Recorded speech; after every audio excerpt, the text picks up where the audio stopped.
So good morning everyone. अब chapter 3 start करते हैं, electric potential and potential energy. तो पहले हम टॉपिक स्टार्ट करते हैं इलेक्ट्रिक पोटेंशियल। इलेक्ट्रिक पोटेंशियल होता क्या है?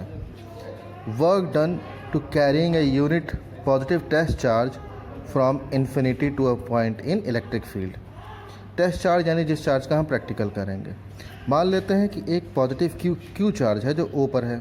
इसकी वजह से इलेक्ट्रिक फील्ड कुछ डिस्टेंस तक है, इलेक्ट्रिक फील्ड जो बन रहा है। अब इलेक्ट्रिक फील्ड के बाहर का जो आपका एरिया होगा वहाँ पर कहीं कोई एक टेस्ट चार्ज क्यू नॉट है।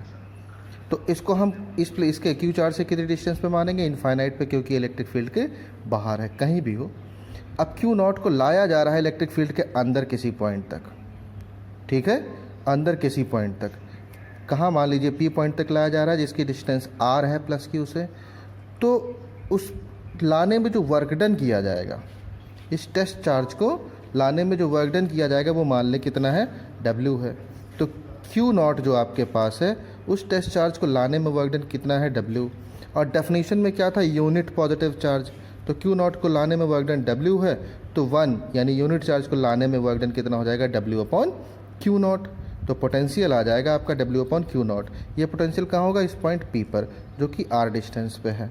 ओके, नाउ अब हम बात करते हैं electric potential due two point charge, जैसा हमने फर्स्ट चैप्टर में इलेक्ट्रिक फील्ड इंटेंसिटी निकाली थी। तो पहले मान लेते हैं कि इलेक्ट्रिक फील्ड प्लस क्यू यहाँ पर है, क्यू नॉट यहाँ पर है, इन दोनों के बीच की डिस्टेंस x है। तो इलेक्ट्रोस्टैटिक फोर्स कितना होगा? F is equal to 1/4πε0 Q into Q nought upon X square. Okay, अब मान लेते हैं कि पॉइंट A से B तक स्मॉल डिस्प्लेसमेंट इसको डिस्प्लेस किया जाता है, क्योंकि दोनों पॉजिटिव चार्ज हैं। तो फोर्स रिपल करेगा एक दूसरे को, तो आउटवर्ड डायरेक्शन में होगा। तो इसके फोर्स के अगेंस्ट हम इसको डिस्प्लेस करा रहे हैं A से B तक। कितना डिस्प्लेसमेंट? dx। तो वर्क डन क्या होगा? Force into minus dx। F की वैल्यू हम यहाँ पुट कर देते हैं, तो टोटल स्मॉल वर्क डन आ जाता है A से B तक डिस्प्लेस करने में। अब डेफिनेशन में क्या था? इनफाइनाइट से किसी पॉइंट तक R तक लाने में। तो आप डी ओमेगा का डी डब्ल्यू का क्या करेंगे? दोनों तरफ इंटीग्रेशन कर देंगे, ताकि इनफाइनाइट और रेंज लगा देंगे कि इनफाइनाइट पे जब पॉइंट है और यहाँ B पर लाया जाए यानी R तक। तो लिखा है मैंने work done to carrying test charge q naught from infinity to a point B in electric field. तो डी डब्ल्यू का क्या करेंगे? इंटीग्रेशन, इधर भी इंटीग्रेशन करेंगे। इनफाइनाइट अगर हम रेंज लेते हैं तो वर्क डन इनफाइनाइट पे कितना होगा? 0, क्योंकि वहाँ पे इलेक्ट्रिक फील्ड है नहीं। R डिस्टेंस पे जब ऑब्जेक्ट आ गया पॉजिटिव चार्ज से, यहाँ ऑब्जेक्ट क्या? क्यू नॉट आ गया यहाँ पर। तो उसके लिए वर्क डन हमने कितना मान लिया? W।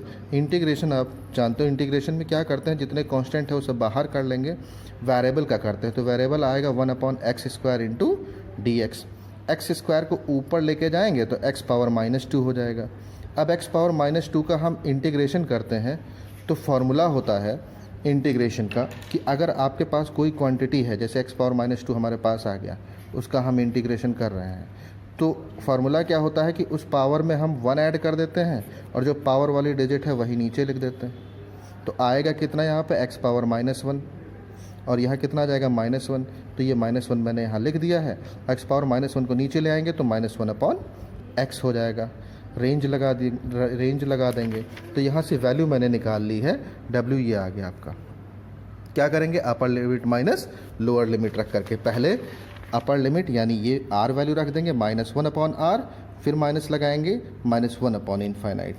तो 1/इनफाइनाइट की वैल्यू 0 होती है, तो -1/R बच जाएगा। यहाँ से माइनस माइनस प्लस हो गया, ये वर्क डन आ गया।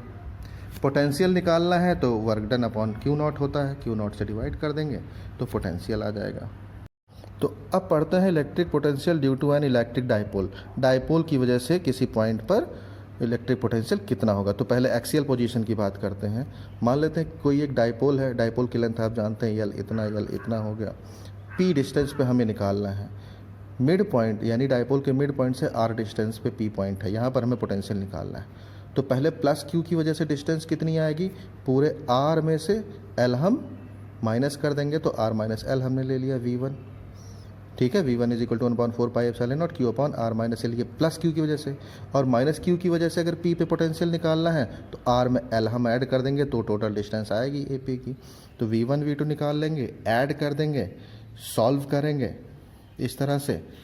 तो सॉल्व करने पर आया कितना है, ऊपर आ गया है 2QL, नीचे आया है R square minus L square. अब 2QL आपका होता है इलेक्ट्रिक डाइपोल मोमेंट।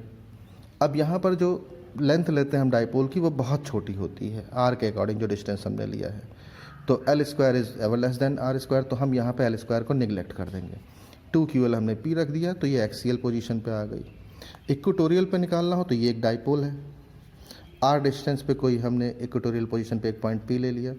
तो प्लस क्यू की वजह से यहाँ पे अगर निकालेंगे पोटेंशियल तो डिस्टेंस आपका ये लेना पड़ेगा पाइथागोरस से, ये हमने ले लिया। माइनस क्यू की वजह से यहाँ पर पोटेंशियल निकालेंगे जिसका डायरेक्शन ये हो जाएगा, तो ये हमने निकाल लिया V2। अब अगर रिजल्टेंट निकालना है V, तो V1 और V2 ऐड कर देते हैं, तो यहाँ पे एक Q प्लस में है एक माइनस में है, दोनों कैंसिल होके इक्वेटोरियल पोजीशन में कितना आ जाएगा, 0 आ जाएगा। थर्ड जो पॉइंट इसका आता है वो है किसी हमें एंगल पे निकालना हो, तो एंगल पे मान लेते हैं ये डाइपोल है और किसी एक एंगल पे यानी थीटा एंगल पे हमने P पॉइंट ले लिया। यहाँ हमें निकालना है प्लस Q की वजह से पोटेंशियल और माइनस Q की वजह से। यहाँ तक हमने मिलाया। अब इसको थोड़ा सा एक्सटेंड करते हैं। AD परपेंडिकुलर यहाँ ड्रॉ कर लेते हैं 90 डिग्री पे, और B से C परपेंडिकुलर ड्रॉ कर लेते हैं OP पर।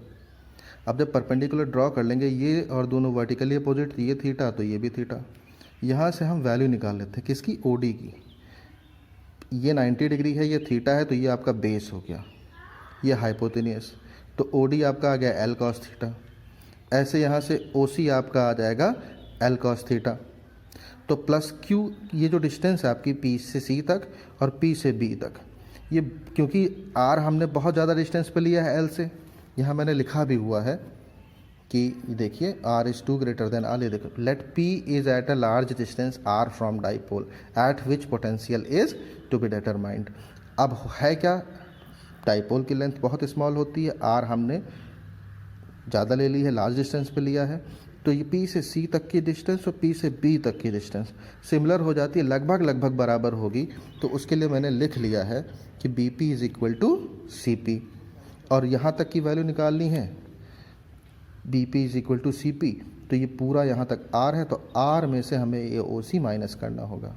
तो R में से OC की वैल्यू कितनी है, L cos थीटा माइनस कर दिए। ऐसे अगर AP के लिए निकालना है तो OP ये डिस्टेंस लेनी पड़ेगी, PD और AP ये डिस्टेंस बराबर मान लेंगे, तो इसमें R में L cos थीटा ऐड कर देंगे। तो ये हमने ऐड कर दिया है पूरा यहाँ पे R plus L cos theta.